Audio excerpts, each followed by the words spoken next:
we pulled these packs, we were literally sitting here like shaking in excitement, So fun, hoping to pull something big, and we pulled a couple of really nice cards on here. I pulled a Max Verstappen, that Max is numbered sick card. I don't know if the camera's cool. going to pick this up, but this came in the Chrome pack, and it's a 1 of 399 Max Verstappen race winner, and that one might be worth a little chunk of change. I think it's a nice card. What is up, gang? This is your boy Mel, a.k.a. Naldo Formula One, and you are now tuned into the Naldo F1 podcast. This is a very, very special episode. I'm so excited to be here. We are at the beautiful Freedom Supercars, my place of work. You guys can see the beautiful cars in the background. It's a real luxurious environment here, and I got my man Mike Stavinoha here. Trading card, mogul, real estate exec, just all kind of stuff. So excited to be here. We opened up some card packs earlier. There's some content on both of our channels, so make sure you guys check that out.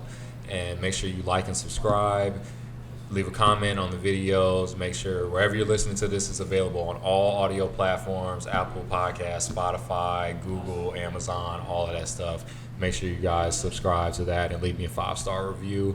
I will allow Mike to introduce himself, and we will get this joint cracking. Yeah, I'm pumped. I feel like we've been talking about doing this for a while. Yeah. And, you know, F1 fans as well. So, you know, we connected through Freedom Supercars. You know, the place is awesome. I'm here all the time with my team. On the real estate side, I run a team with EXP Realty called Dominion International Group. We do all kinds of projects, developments, homes, high-rises, a lot of cool stuff like that. But outside of that, I'm also in the tech world, and I'm a huge sports card collector. And yes, sir. I want to say, you know, sports cards transition into like an asset class almost, especially post-COVID. So, you know, I treat it that way, even though maybe it's a way to justify my spending and calm my wife down. But I will say that there are trends up and down, just like anything. But but yeah, it's just a little bit about me, and you know, getting connected with him and finding this common ground of F1. It was a pretty good you know, segue into this, and I've been pretty excited to talk about it. Yeah, this is definitely going to end up being my favorite episode to date. Like you said, he's a member here at the club, and we connected through there, and I think we were just talking through the simulator one time. We were talking about the simulator that one night of the party, and we started talking. I didn't know you were in the F1. You didn't know I was in the F1. And then we started talking about the channel, and this is very early on in the Naldo F1 day, so I really wasn't consistent with my posting yet and stuff like that. But now I've kind of transitioned into taking it way more seriously. The engagement has gone up a little bit, and now I'm excited. I'm like, okay, this can definitely be something if I just stick to it. And with the opening these packs, guy has me in a great mood. We pulled some really cool stuff. Yeah, it's a lot of fun. Yeah, I'm just excited to be here. It's. I forgot about that. The party. Yeah. That simulator's so sick. Yeah. It makes you respect F1 a lot more than you would initially think. You think it's driving, like you know, you can drive down the street fast or a quarter mile to straight, but this is like you have to understand like leverage and it doesn't, like you were saying earlier, it doesn't take into account G-force. But what I will say is it takes into account, I guess, the how you have to turn and the stuff steering like that. weight and I can't imagine how the G-force impacts them. It's crazy. If you ever seen like F1 drivers, their necks are insane. Like their necks are almost even with their head thick because they have to do like neck training and G-force training to be able to hold themselves up. There's been a couple of reporters and stuff that have gotten a chance to drive F1 cars, and they said the biggest thing was the brakes. The brakes are so strong that when you press them, your neck just flops over and you can't see anything, and so you have to train your neck to be able to stay upright in order to steer the car and see where you're going because they're moving so fast. You know where I experienced really crazy G-force recently? So this is a funny story. And shout out to my team lead, Katie Toe. She forced me into this. But we were at I guess it's a shareholders event for the company I work with, EXP. Yeah. And they rented out the entire Universal Studios for the company. So we got to go there, and it was like wide open, free Free food rides, everywhere. yeah, Only our company. It's like 1,000 people. So And we huge, got it was crazy. I've never experienced anything like it. But they have a ride called the Velocicoaster, and it's so gnarly.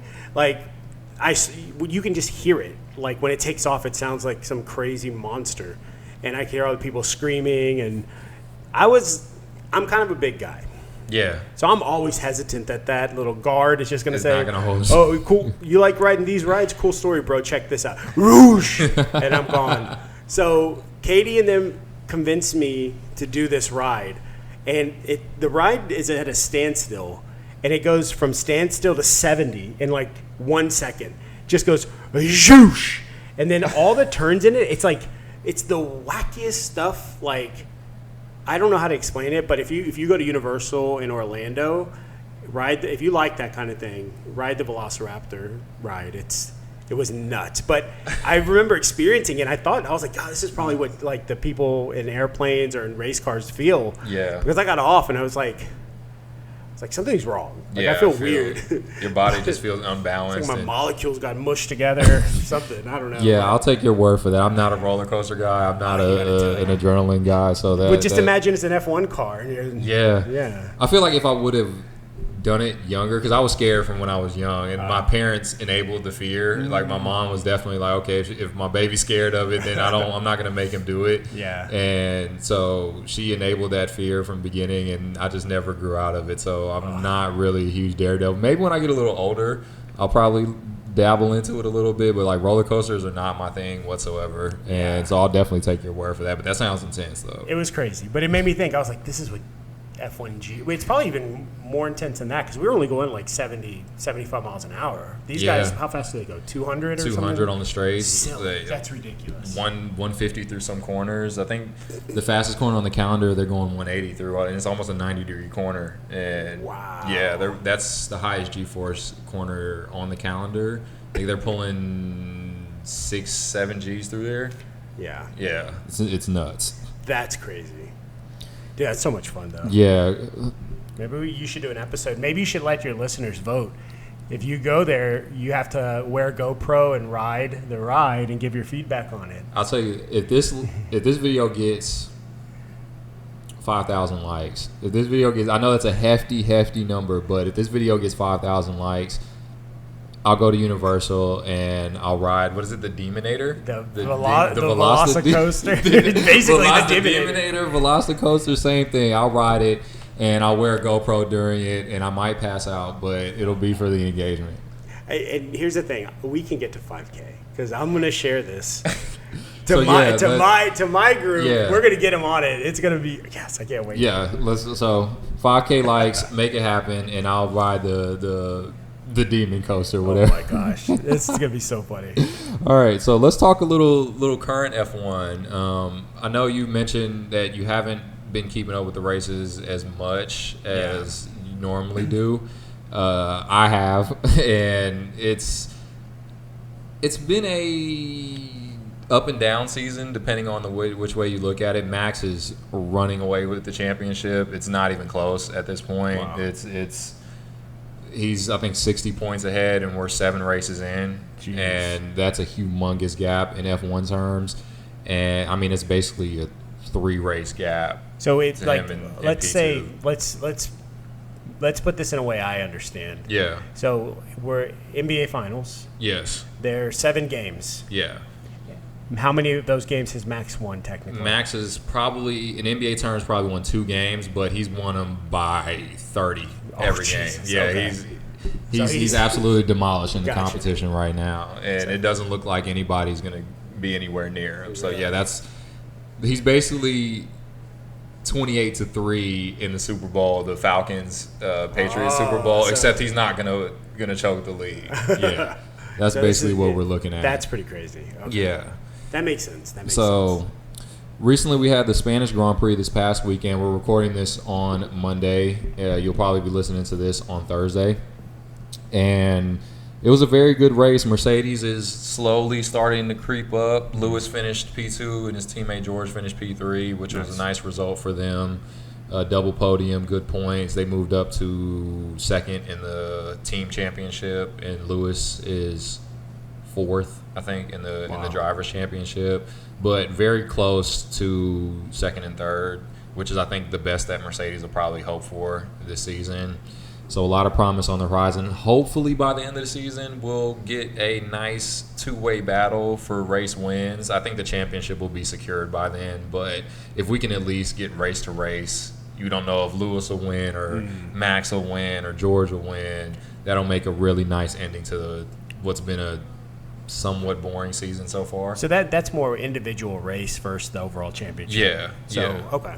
Yeah, so the championship done and dusted for the most part. I know we're still early, unless Red Bull just have a crazy implosion, which I guess anything could happen. Yeah, but it's really looking like they're a well-oiled machine right now, and they're gonna tie this thing up. I just want to see good racing at this point. It gets to that point, kind of how we are in the NBA Finals, where you might not necessarily care about the teams that are involved, and it's not the big superstars where it's the LeBrons and the Steph Currys and the Kevin Durants, but you just want to see good basketball. Yeah. So that's what we want to see, is we want to see good racing, at least to finish the season, and hopefully it'll be closer and we'll get an actual championship fight next season. Oh, yeah. I mean, that'd be sick. I mean, I don't know too much in depth about all the races. And I've tried to start learning and watching as much as I can. Some of them are hard to catch, though, for your casual, because it depends on the time where they're at. Yeah. Like the domestic ones, of course, are a little bit easier, but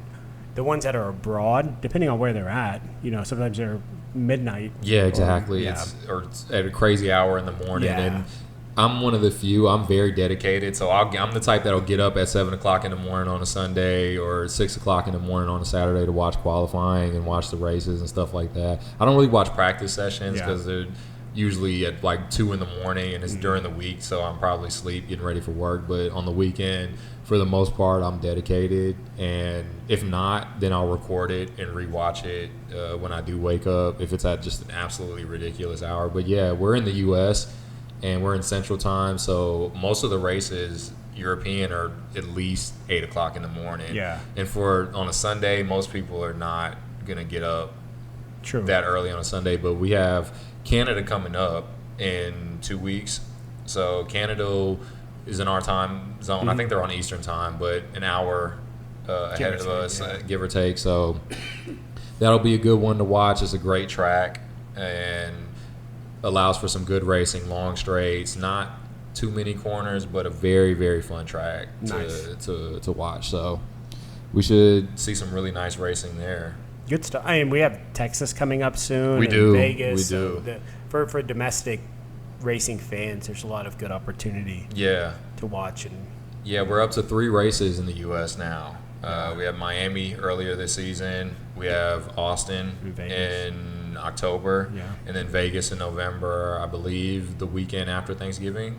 That's crazy. And it is going to be a late night race. It's like on the strip, street race, all the lights. It's going to be sick. So it's like a video game. Yeah, it's literally going to be like Need for Speed midnight or something. And I can't imagine how wild Vegas is going to be for that. Oh, the parties and the casinos and the hotels, it's going to be nuts. Insane. Me and my fiance got early access to the packages, and they were gone within seconds. And this was like base packages. They're all gone. The hospitality packages are nuts, like 20, 30K just for a regular hospitality package, 5K for a weekend pass, general admission, no hospitality, no stay, no flights, no food credits, no anything. Jeez. So yeah, Vegas is going to be nuts. It's for the ballers. It's for the big ballers. Got to make some F1 friends. Yeah, I definitely got to make some F1 friends. F1. Trying to. You watching? Yeah, somebody take me along. Let me cover you, and I'll make sure I put a good light on you. One of the teams reach out and let me pull up in the garage for the weekend and check you guys out in Vegas. We're definitely going to get to COTA this year. Me and my fiance, we've made the commitment. We're going to make it happen. My grandparents live right outside of Austin. Oh, nice. So I'm going to make the drive up there, stay with them. The track's maybe an hour, 45 minutes to an hour away from them. And we'll shoot down there for the weekend and check it out. That's gonna be my first official like F1 race in person. So It's gonna be sick. yeah, I can't wait. And it's a great track too. There's always good racing in Austin. And I might not look it, but I'm strong, so I can carry a tire, your bag, or whatever. So Yeah, I'll do anything. I know I'm a slender guy, but look, I'll be a temporary pit crew man, whatever you guys need. Well, I think with your knowledge, honestly, you could probably connect with some of the local press groups and ask if you can get credentials to help find stories and stuff. Yeah. You know, there's a couple of pretty good media places here. Yeah, Houston's a nice market to connect to and be plugged in. Yeah, so I definitely think that could be a good option. Yeah, I'm definitely going to do more work and look into that. I've been grinding, trying to make sure I'm consistent with the content and making sure I have stuff, because I know there's going to be – it's probably going to be after this episode, but there's going to be a time where this thing really – the trajectory starts to picks up a lot more upwards, and I got to be ready and have stuff ready to go and content. Yeah. Well, I think earlier when we were talking about, you know, a lot of the you're so well versed on this. Yeah. I think that there's a good opportunity for you to bridge into that area where you can touch base with everybody, because so many people have so many different questions, but nobody really knows how to like saying what does his lead represent if you were an NBA fan or a football fan. Yeah. Some people, they may want to get involved or be interested. They just don't understand it. Yeah. Yeah. And then sometimes, like, if it's too complex, that, you know, it's like you walk into a place, you're like, well, I don't know what's going on. Yeah, exactly. But I think that you have a good way of helping bridge and explain that to attract the people who probably would be most interested, which are the fans of, you know, the big 3 or 4 sports here in the U.S. Yeah, I agree. It's just teaching them, because like soccer's taking time to get integrated, but it's happening.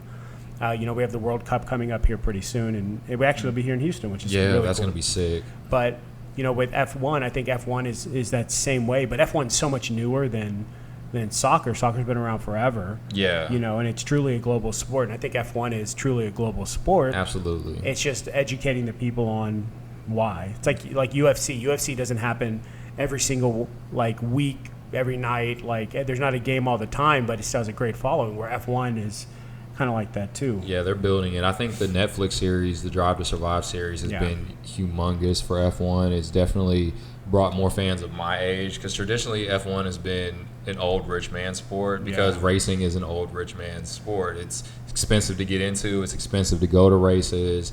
It's just expensive to be around it. And now with Drive to Survive, I mean, it came out, well, not came out, but it really got popular during COVID when everybody was at home looking for something to watch, and it started popping up on people's timelines, and and it's interesting, like with Hamilton, I think he was a big catalyst too, because like you're saying, it's like this old school mentality, this old school game where it gets boring, right? Yeah. But then you have like Hamilton's pretty swaggy, so he'll come in with all of his stuff, and he's exciting, and he appeals to the younger demographic. Definitely. And you can't survive without having the younger demographic move in to be your fan base. So I think it's cool to have that. Plus, on top of that, him being African American, I think that it opens up other, you know, fans. You know what I mean? It's like a one of the catalysts to reach people, because you always have to have somebody kind of to look up to. Definitely. And the way he relates to certain people, I think, helps. So it broadens like Max and his following, and then you have a lot of Hispanic drivers. Yeah. You know, so you have that market. So and Asian drivers. I mean, the market is very global, and I think that they have to hinge and start leveraging into that. And I think that's kind of what they're doing now. Yeah, I think they're doing a pretty good job working on that. And I mean, as far as me personally, Lewis has definitely been a big reason why I even got into Formula One in the first place, because I mean, being the only black driver in the history of the sport, and arguably the greatest of all time, definitely the most accomplished of all time, and he's so cool. Yeah, good guy, great role model, gives back to the community, is a fashion icon. I mean, he just has everything that you want in a star, the face of a sport, and to see him still being the face of the sport, I think is great for F1. And all these drivers now are so young too. Yeah. Everybody's so young. The drivers now are averaging 24, 25 years old. So they're my age and younger even. Yeah. And so that's gives people, okay, I can do that. Or even if I can't do that, it's somebody that looks like me that can do that. And it gets the younger demographic more involved. And I think one thing that F1 also has done a great job of adding to the sport and making it more interesting is adding that drama aspect to the sport, because racing just in a nutshell or in a vacuum is a bunch of guys driving around in circles for 2 hours. But when you add, okay, this dude doesn't like this dude, and when they race wheel to wheel, there's always contact or there's drama or they're arguing in the pit lane after the race, or the team principals don't like each other. When you start adding those elements into it, you get a nice kind of stew of drama and intensity, and you mix all that with high speed. Now you got yourself a good product. Yeah, you're 100% right, and it's almost like a male soap opera type thing. Yeah, like, absolutely. Like WWE. Absolutely. Right? Like we follow this soap opera. But, I think it's super important to reach all those audiences and, really, as a company, understand that you have to have them for the future. Yeah, but 100%. But, it's very interesting like that. And then same thing with, like, Shohei Ohtani in baseball right now. Like, he's bridged this big gap, not just domestically but abroad as well. So it's created, like, with the World Baseball Classic this year, the way it ended, how just amazing it was, and then the World Cup. We in this last 12 months, we've had so many cool sporting events. We have. So it's been exciting. Yeah. So you are I guess, the sommelier of trading cards, at least in my eyes. Like you've been talking to me about these trading cards for a couple months now, and like, I knew that there was money in trading cards and there was this whole different world as far as sports trading cards, but I never realized how in-depth it actually is, and even the scope of how much money is actually in some of these trading cards. It's mad. It's crazy. Like right at the beginning, we talked about the transition of trading cards as collectibles into asset class. Right. That's truly kind of what's happened, because they're so expensive, And anybody can get it. Is gambling in a way, because you're, risking hoping you it, hit, I'm buying this pack to hit something. I mean, gambling in Vegas, you can lose 100%, but you could buy a pack here, and even if it's a bad pack, you're getting something back in return. But to me, it's still gambling regardless. But man, like this little kid bought a pack from Walmart, and he had a Mac Jones 1-of-1 Prism Auto. And he sold it for like $150,000, like an 8-year-old kid. Just life-changing. It's life-changing. Right there. Like just that. Instantly. And we've seen it happen. Like in the last year, they had the triple logo man from Flawless that had a bounty on it for like multiple millions of dollars. And friends of mine actually hit it. A guy I know named Kevin, we call him Cop in our sports Discord, CB47. He was one of the 3 guys who hit it. And they ended up selling that card for like $2 or $3 million. Wow. And he hit it in a break on Whatnot. Shout out to Whatnot. And I think he bought it for like $2,000, $3,000. And he hit a card that he made $1 million. Yeah. Like, talk about return on investment. Insane. But the thing people don't realize, the stories of where you hit these monsters are amazing. Yeah. But there are a lot of times you buy these breaks for $2,000. You hit nothing. You get a freaking like little wristband from Backyard Breaks, or because you hit no cards, but they have to send you something. So I don't know how many little wristbands. I think one time they gave me a bottle opener. Oh, not a bottle. I was like, God dang. So when you get a little skinny, jingly package, you didn't hit anything. Yeah, you didn't. But yeah, the sports car world, I mean, it's pretty dynamic. And I really feel like we had discussed a little bit earlier, we were talking about your knowledge in F1, and F1 starting to explode in this trading card world as well. Yeah. Just 2020, I think, 2021 is when it really started popping off. And I think the Netflix special was a big driving force. But there are six-figure cards, 7-figure cards selling. Like on Netflix right now, there's a card with Ken Golden. Or I'm sorry, a show with Ken Golden.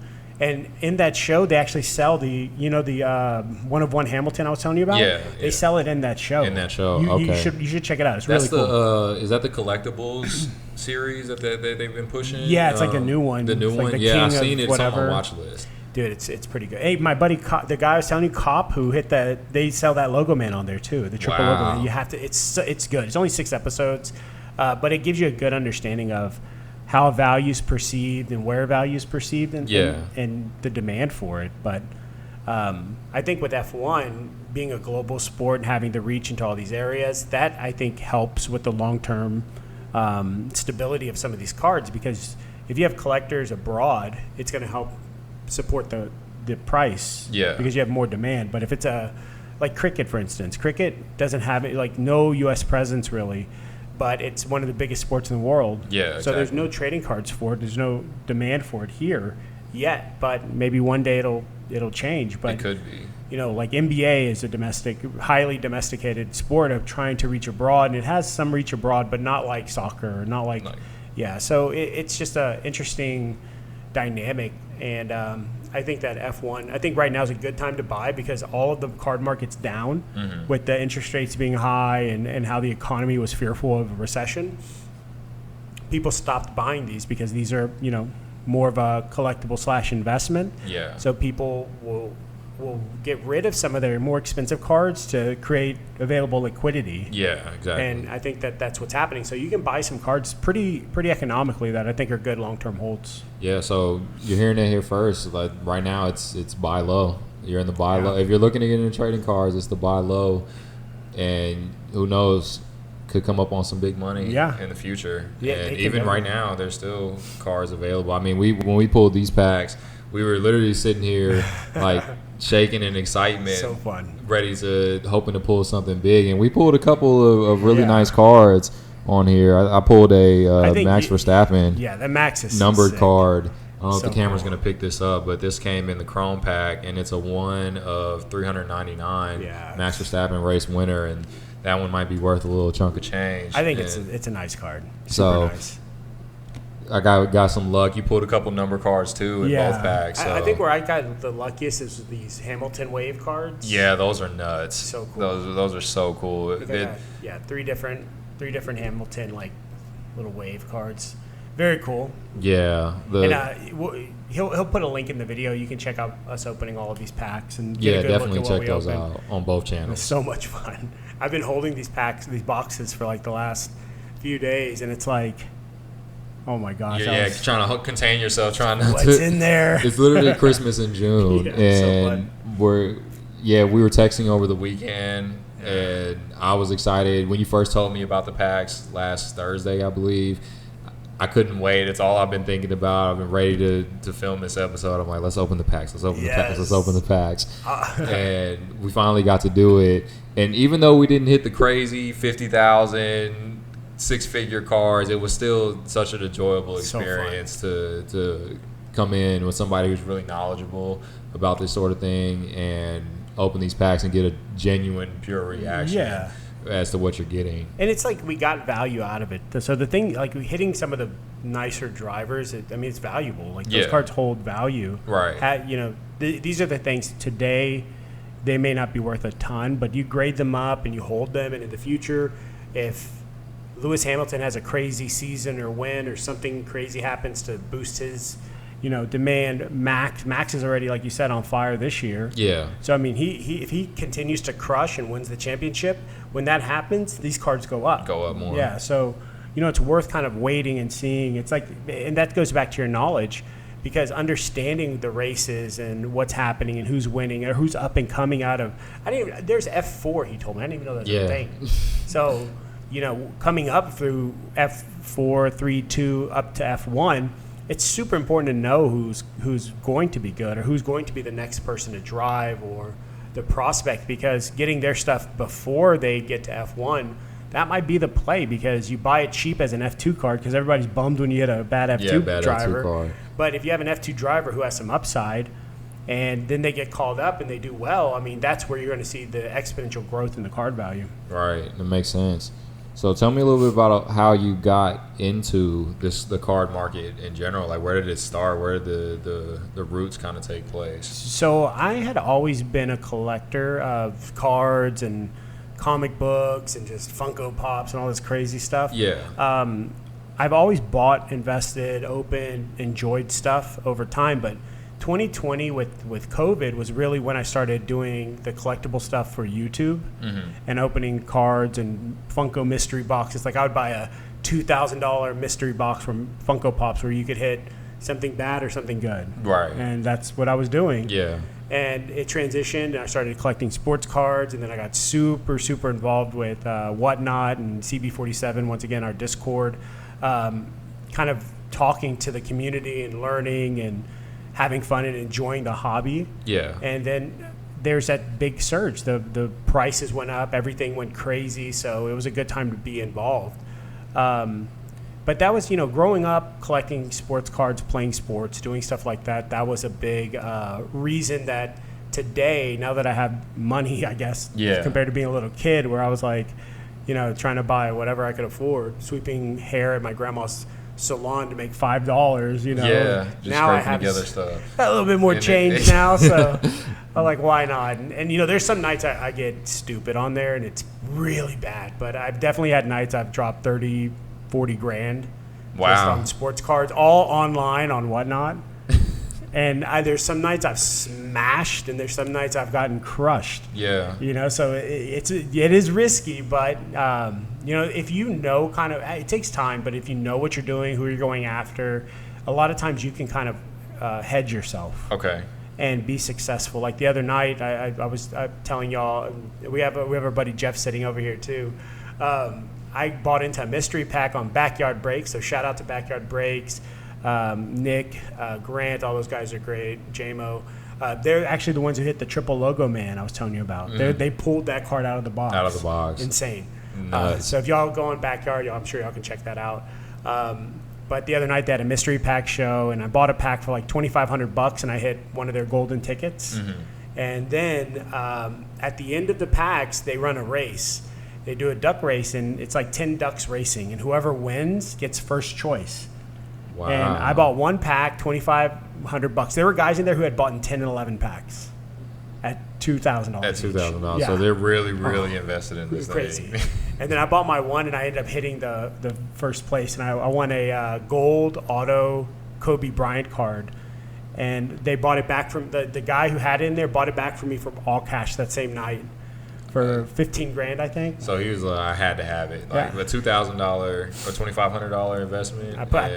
Well, here's the crazy part. In my pack, on top of the golden ticket, I had a cracked ice Contenders Tom Brady PSA 10 numbered to 23. It's like $1,000 card. Wow. So I also had that. Yeah, so you had some good luck. Up yeah, you had some real good luck in that pack. But when you're feeling hot, you got to check. Are you am I hot? Am I staying hot? So as soon as that ended, I went to the next room for Backyard called Backyard Hits. I was like, let me see how hot I am. So I bought a box of Optic, and I hit a downtown number to 25 Black Pandora. It's like $1,000 card. Yeah. And the box that I opened, you're supposed to get one auto. Mine had two. I was like, I'm hot. Yeah, you're hot. I'm hot. So I bought another box, a $1,200 baseball box. It's called Sterling. $1,200, you get two cards. That's it. And you can get smoked on it, or you can do pretty good. First box we open, the very first card they pull out is Adley Rushman's rookie RPA out of 10, which is one of the top rookies you can get, to 10. So, yeah. And I mean, $2,000, $3,000 card by itself. And then I had another card to go along with this, probably a couple $100. And I was like, I'm hot. It's like, give me another. Yeah, run it back. So I bought another one of that same product. And they opened it up, and the very first thing they opened, it was a Hall of Famer box. You get one card once again. It was a 1-of-1 George Brett bat handle engraved with his name. So, yeah. I was like, it's a couple $1,000. And then you're killing the game. You're killing the game right now. But then I bought this other Contenders thing, and I got smoked on it. So I was like, all right, I'm good.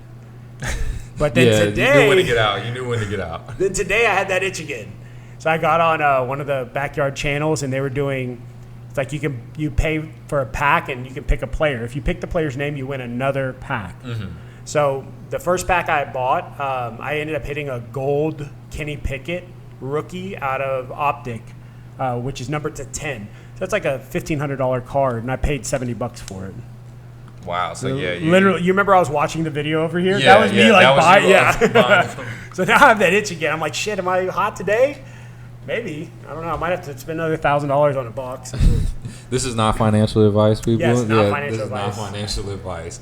But that's insane, though. You've really been killing the game as far as the cars. Had some luck lately, man. So the F1 stuff is pretty new then. Like but it's sexy. Value in them. Yeah, but it's super value. Like that show I was telling you about on Netflix, they sold that Hamilton black 1-in-1 auto for like $1.5 million or some stupid number. Right? But then the Dynasty, which is one card, like I was telling you, you can open it and you could hit a Principal's like button from his polo shirt that he wears. Yeah, that's right. It's kind of lame. Or you can hit Hamilton's zipper from his race suit in Monaco or wherever he raced. And you can smell it. You smell the sweat. You smell the, he probably smells good as hell. I bet Hamilton smells really good. He smells like money and like Rolex. He's sponsored by Rolex. Yeah. I think Mercedes is IWC, but I'm pretty sure he probably wears like APs and stuff in his spare time. He definitely isn't rocking like the Rolexes. Like it was like when LeBron got caught when he was sponsored by Samsung and he got caught in public with an iPhone. He definitely wears some more pricey pieces in his spare time. Get some of that Hamilton DNA off that card and inject it in your bloodstream. Who knows? You're driving to Walmart. You can produce a kid and be the fastest, be the next F1 world champion. But it's so cool to see like those cards, and then they have the autos. There's some of them that are like dual autos where you have like. I'm sure that there's one where it's like Hamilton and Verstappen. Yeah, on the same card. Yeah, wow. They have stuff like that. It's insane. So yeah, there's huge money, life-changing money in some of these cars. It's insane. That is crazy. The whole time I'm like sitting here sweating. I'm like, oh please, give me just something. Give me a little whiff of something. But we had to make a deal ahead of time. If we pull like something crazy, then we're going to share it. Yeah, we would split it down the middle. But I think.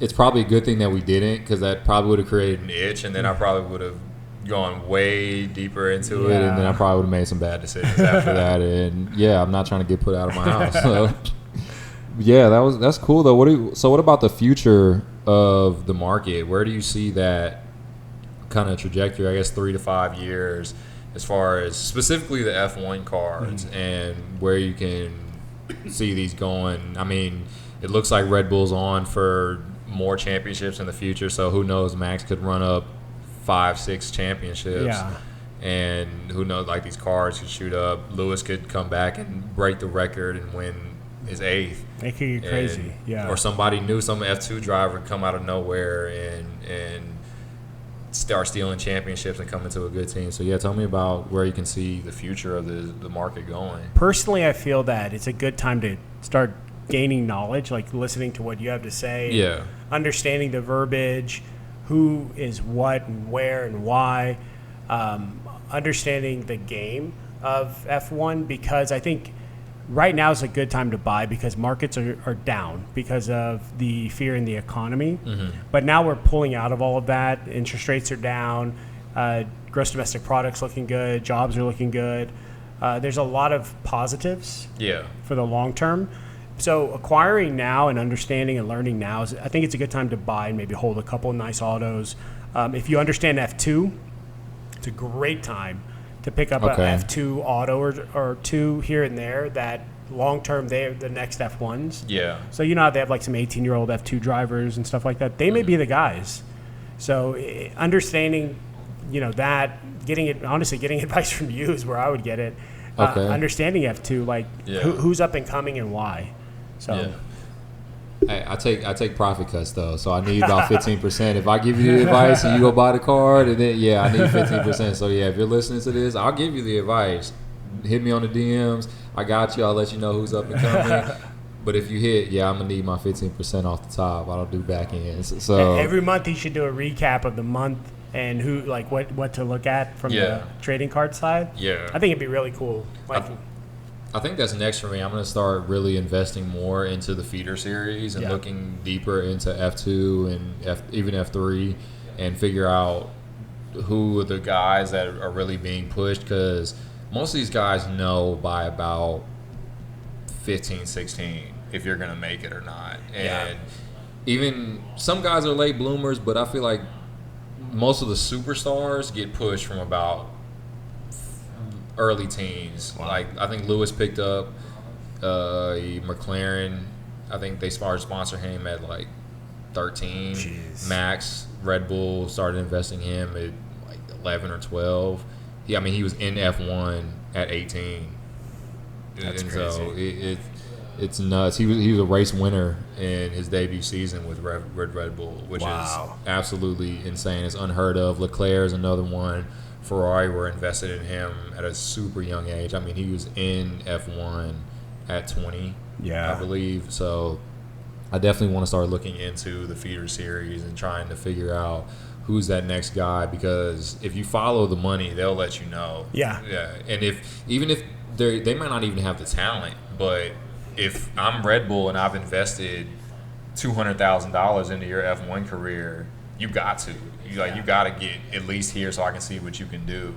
And so that's somewhat the politics of Formula One and like the story behind the story, because there's definitely probably some super talented drivers out there that never got a shot because they Red Bull or McLaren or Mercedes or the big teams and sponsors just push their money behind XYZ through their connections and stuff. But yeah, I think you have created a little bit of a monster with these cars, and so fun.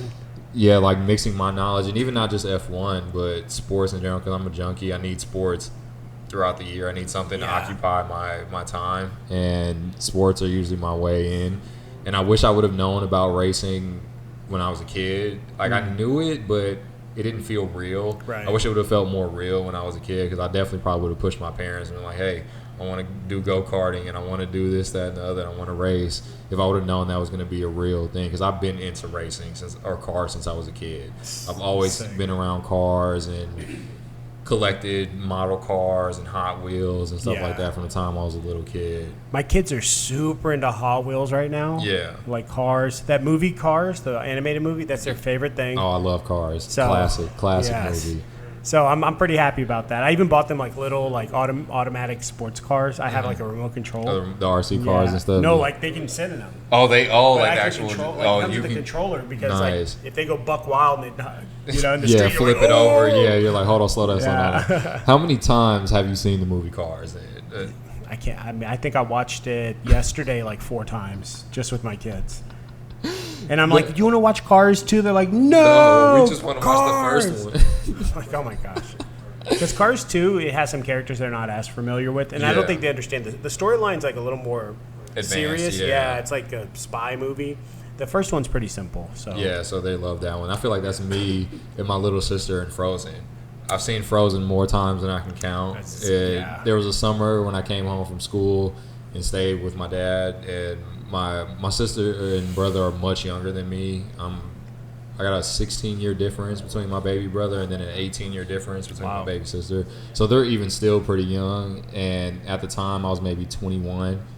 And it was Frozen 3 times a day, every single day, breakfast, lunch, and dinner. I'm sitting down and I'm watching Frozen. And it's not like take a nap and fall asleep halfway through the movie so I can cut it off. No, she's going to watch the movie the entire way through. Yeah. You know what's funny is my oldest, he likes, of course, oh gosh, what's the main driver? Oh, Lightning. Lightning McQueen. Yeah. My youngest, who's not even 2 yet, loves Nader. Oh, yeah. He's like, Nader! He has like a little Nader toy. He won't give it up. He takes it everywhere. It's so fun. I'm like, Nader? Yeah, that's really, bro? But hey. Hilarious. So yeah, you definitely got some gearheads on your hand in the future. And it's cool because I'll take home some of the cars from the car club and Yeah. snap pictures, and I'll let them sit in my lap and I'll start it up, rev it up a little bit. Oh, so I'm sure they'll love They that. get that sound stuff. feel, yeah. Awesome. So let's run through some rapid fire questions. Cool. Just some quick stuff, just to kind of let everybody know how you feel about F1 and kind of where you stand, who you're feeling, who you're not, and then we will kind of wrap this up and get out of here. It's getting a little late on our end, and this guy has kids. I don't have any kids, but I definitely have a fiance. It's gonna be like, like, where you at? Where you going? Dinner's getting What's cold. going on? So yeah, let's start dream race. If you could go to one race on the calendar, and this is like all expenses paid trip. Anywhere. You can be in the paddock, in the pit lane, and it could be anywhere in the entire world.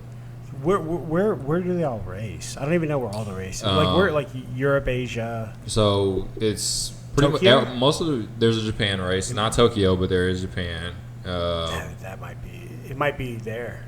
Japan. It'd be so sick. Suzuka's a great track. It's a classic F1 circuit, and the fans are nuts too. So I feel like that could be, because I've never been to Japan, so that's on my bucket list as well. Okay. So I feel like if I'm visiting like one of the top places on my bucket list, and I have access to everything there for F1 on top of it, maybe that might be the place. That might be the place to go. Is Japan? Okay. I think U.S. would be cool. Like Vegas would be cool, but it's here. Like I could, I can go there, but I don't know, man. That's a good question, but probably Japan. Yeah. Okay. I think mine would be Singapore. Oh, Singapore. So it's a night race. It's a street circuit. They're racing through the streets of Singapore. The floodlights are on. The cars look beautiful at night. Wow. And I mean, from what we were literally talking about Singapore last week, and from what I hear, it's a beautiful place to visit. It's so much culture, like partying, vibrance. It's Good amazing. Food. Great food. So, I think Singapore would be on my list. I was going to go with the cliche answer of Monaco. I almost said Monaco, too, and I was like, you know what? If I can kill two birds with one stone, that'd be the ultimate Japan trip to me. Yeah, Japan's on high on my travel list. I need to be in Japan sometime soon. That'd be so sick. I had a friend that just came back from Japan, and he said it was a life-changing experience. Yeah. So I think it'd be cool to go there. Japan is great. I think it would be answer. Singapore for me, though. That's another good It looks crazy. All the buildings and architecture and stuff that they have in Singapore is nuts. So it's hot, though.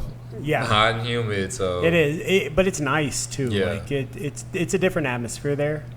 Like I was telling you, you don't have to go there for that long. You can in a couple days, you can knock out pretty much everything you would want to do. Lots of good food, and that's kind of the main thing.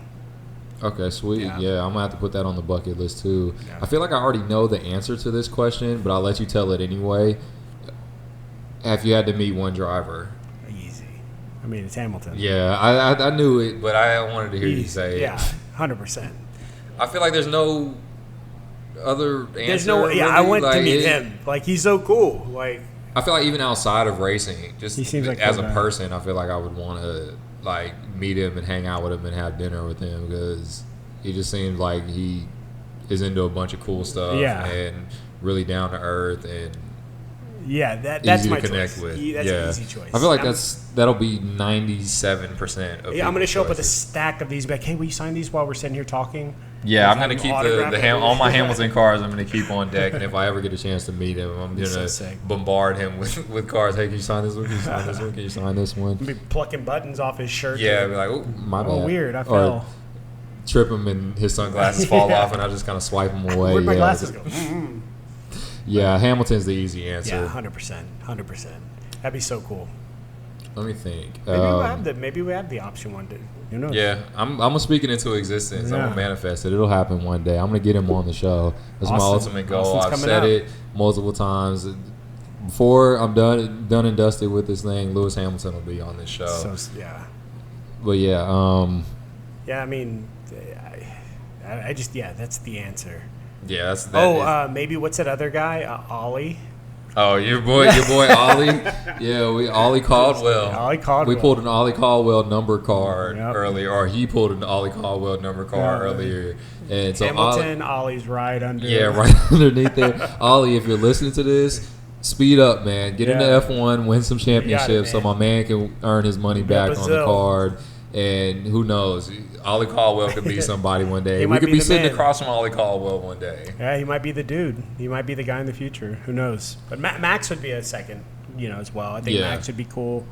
I mean, there's a lot of cool drivers. I think it'd be interesting to just for sure hear their stories too. Like, what is their pathway? Like, what was it like? How competitive? Like, how did you realize this was the way something to go, you're good at? Yeah, like I'm just so curious of so many things. Like baseball, you kind of know. Basketball, you're in 6th grade, you're 7 foot, you're probably going to be good at basketball. Yeah, I feel like by about junior year in high school or sophomore year in high school, most people know.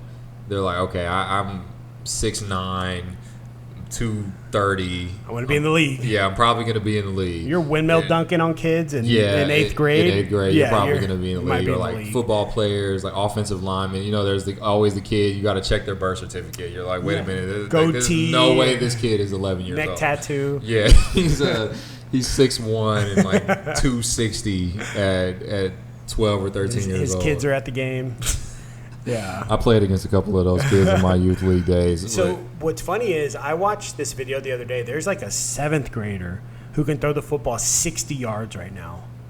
I don't know what these kids are eating these days. Yeah, I was like, what the heck's that Monsanto, cereal or something? I don't know. Yeah, I don't know what these kids are eating these days. But crazy kids. The development is crazy. And like the athleticism. Mm-hmm. I mean, these kids are like 7th, 8th grade dunking basketball. Like, I mean, there was a couple kids in my district that could dunk in 8th grade and 7th grade, but it was maybe one or two, and everybody knew who they were. Yeah, it was crazy. But nowadays, it's regular. You see these kids on highlight reels, and they're windmilling, and you're like, how old is this kid? And they're like, oh, he's 13. It was like, how's that happen? Yeah, how's that even possible?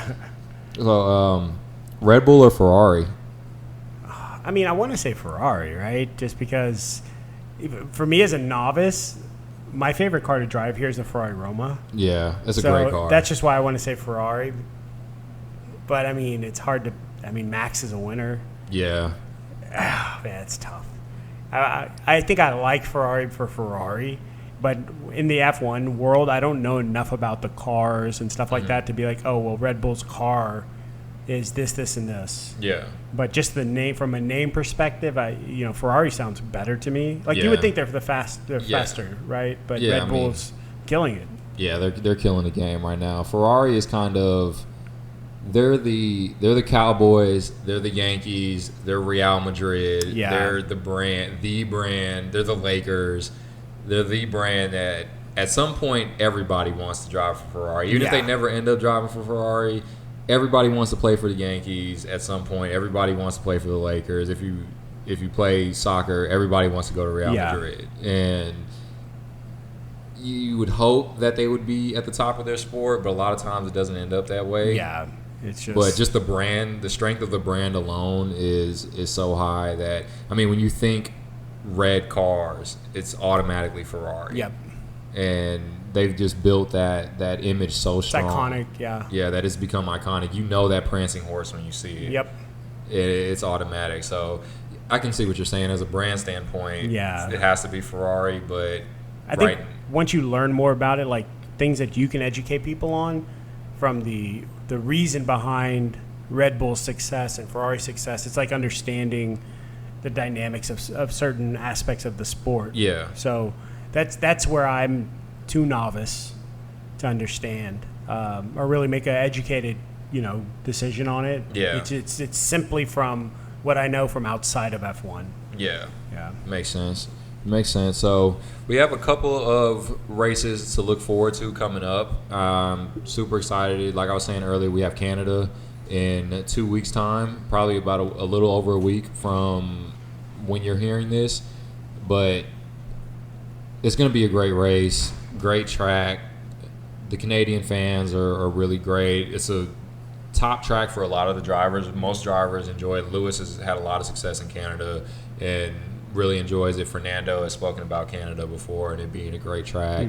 So I'm really looking forward to this one. I'm hoping that the racing's a little bit better than last year. It was a little bit of a boring, kind of dull race last year, but who knows? Maybe we'll get some rain. I know the weather in that area in Montreal can be kind of up and down, so who knows? And I think we'll go back on the European tour for like Austria and the UK after that, and Hungary, and then I think we'll go on the summer break. But yeah, we got a lot to look forward to on the F1 calendar. I'm excited for it. You guys know where to be if you're looking for coverage for that. It's going to be right here at Naldo Formula One. All the socials are at Naldo Formula One, and we will link Mike's socials all down in the description. And this was a fun episode. I really enjoyed this. It felt natural. Yeah. I didn't have any trouble with this. I feel like we bounced off each other really well. This was great. Well, it's cool. I think it's kind of nice to have a lot of questions and somebody who has a lot of answers. Yeah. You know, because finding ways to make it relatable to everybody, I think is part of the way to make F1 more known and successful. Yeah. So I think it's a very necessary conversation. It's a fun conversation. It too, is. so. It really is.